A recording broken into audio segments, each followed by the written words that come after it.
असं म्हणतात, प्रेमाला वयाचं बंधन नसतं, ते कोणीही कधीही कुठेही आणि कोणावरही होऊ शकतं. आता आम्ही सांगतोय जगातल्या सर्वात शक्तिशाली राष्ट्राध्यक्षांपैकी एकाची ही कहाणी. होय मंडळी, रशियाचे राष्ट्राध्यक्ष व्लादिमीर पुतिन हे वयाच्या 73व्या वर्षी प्रेमात पडलेत. एका वृत्तपत्राला मुलाखत देताना त्यांनीच याची कबुली दिली आहे.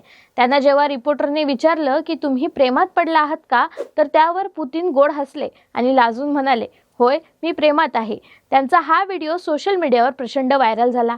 पण त्यांच्या आयुष्यात कोण याचा तपशील त्यांनी उघड केला नाही. पण मीडिया रिपोर्ट्सनुसार पुतिन यांनी आपलं वैयक्तिक आयुष्य नेहमीच खासगी ठेवलंय.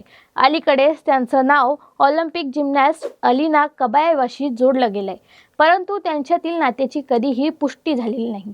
पुतिन आणि त्यांची पत्नी ल्युडमिला हे 2013 साली विभक्त झाले होते. त्या दोघांना 2 मुली आहेत. त्या जवळपास 30 वर्षाच्या आहेत. तर अलिना हिचं वय देखील 30 वर्ष आहे.